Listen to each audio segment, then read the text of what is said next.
नमस्कार भाइयों। तो आज से हम लोग शुरू करेंगे अपने रीजनिंग का सिलोजिज्म चैप्टर। ये एक ऐसा चैप्टर है जिससे कि हर एक एग्जाम में क्वेश्चंस बनते ही बनते हैं और बच्चा इन्हीं चैप्टर में बहुत कस के मिस्टेक करता है। ठीक है, तो इस चैप्टर को पढ़ने के लिए हमें तीन मेन बातों का ध्यान रखना होगा जो कि इस चैप्टर से संबंधित है। पहली बात यह है कि हमें चीजों को रिप्रेजेंट करना आना चाहिए ग्राफिकली। जैसे अगर हम बोले कि ए ए हमने बोला तो ए का मतलब यहां पर हम लोग एक गोले से डिनोट करेंगे। भाई ये हमारा एक गोला है, इसका नाम क्या है भाई? ए नाम है। ठीक है, और ऐसे दूसरा गोला बी, उसका भी नाम बी हो जाएगा। ऐसे सी, उसका नाम सी हो जाएगा। ठीक है, तो चीजों को हम लोग गोले के फॉर्म में रिप्रेजेंट करेंगे यहां पर।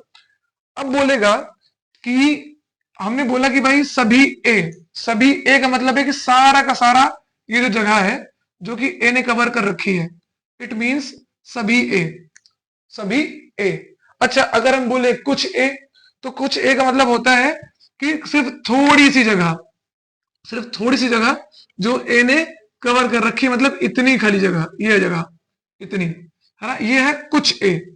कुछ ए में बहुत थोड़ा सा भी आ सकता है, मतलब बहुत एक हल्का सा पॉइंट आ गया, उसको भी हम लोग क्या बोलेंगे? कुछ ए, है ना। अभी देखिए, अगर हम लोग बोलते हैं कि कोई भी ए नहीं, कोई भी ए नहीं, मतलब कि इस ए के अंदर की बात अब नहीं हो रही है, अब इस ए के बाहर की बात हो रही है। बात समझ रहे मेरी बात, है ना। तो अगर हम बोलेंगे कोई भी ए नहीं, इसका मतलब वो ए के अंदर की बात को नहीं कर रहा है। ठीक है, अच्छा देखो, अगर हम लोगों ने ए को मान लो ये वाला गोला मान लिया, ऐसे ही अगर हम लोगों ने बी को ये वाला गोला मान लिया, जिसको हम लोग बी से दिखाते हैं। ठीक, अब इन दोनों पे हम लोग खेल खेलेंगे। पहली बात रहेगी कुछ ए बी है, कुछ ए क्या है? बी है। तो इसको कैसे दिखाते हैं हम लोग? कुछ ए क्या है भैया? बी है। सम ए इज बी, इसको कैसे दिखा सकते हैं? तो ए वाला गोला लेंगे हम लोग, भैया हम लोगों ने ए वाला गोला ले लिया। ठीक है, ये ए वाला गोला हो गया। ऐसे ही बी वाला गोला लेंगे, ये बी वाला गोला हो गया। अब जो ये पोर्शन है जो इसने काटा है, ये जो पोर्शन है, ये जो इसने काटा है, किसने किसका काटा है? भाई दोनों ने एक दूसरे का काटा है। ए वाले ने बी का कुछ पोर्शन काटा है ना, और बी वाले ने ए का कुछ पोर्शन काटा है। तो बेसिकली कुछ ए बी है, ऐसे बनाते हैं हम लोग। अच्छा, कुछ बी ए है, कैसे बनेगा भैया? वो भी ऐसे ही बनेगा, है ना, क्योंकि ए ने बी को भी काटा है कुछ जगह पर और बी ने ए को काटा है कुछ जगह पर। दोनों बातें एक ही स्टेटमेंट को रिप्रेजेंट करती हैं। ठीक है, अब हम बोले सभी ए, सभी ए क्या है भैया? बी है। All A is B, all A is B, इसको हम लोग कैसे रिप्रेजेंट करेंगे?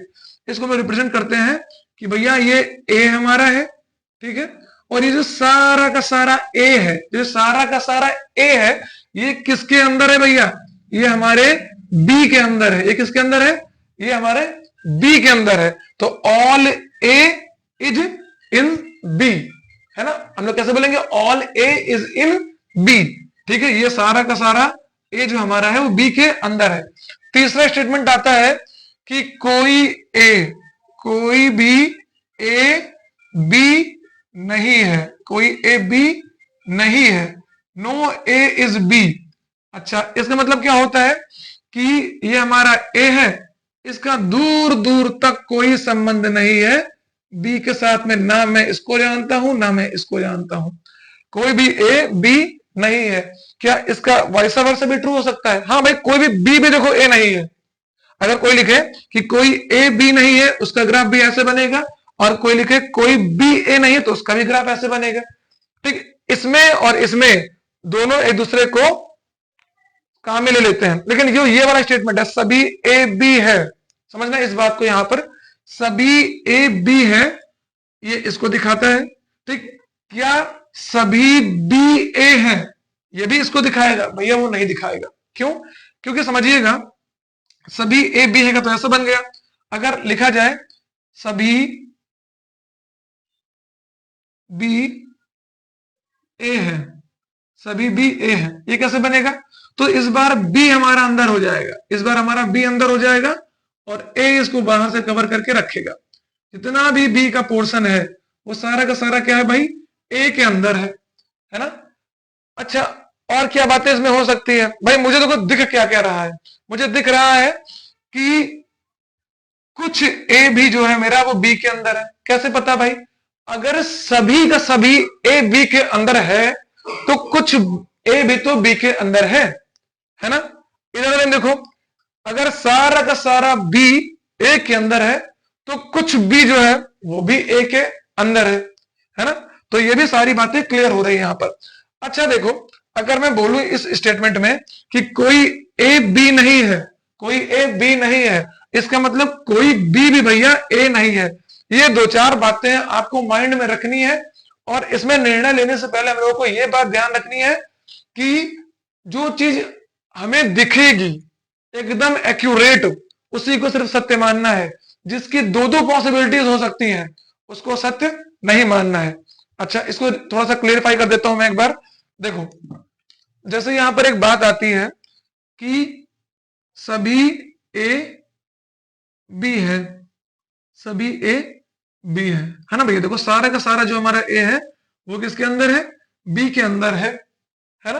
अच्छा, क्या हम लोग बी का साइज छोटा कर सकते हैं? हाँ भाई, सिर्फ इसके ऊपर तक कर सकते हैं, इसके ऊपर तक। एक अगर अंदर गया बी का साइज छोटा होकर के तो मामला गड़बड़ हो जाएगा।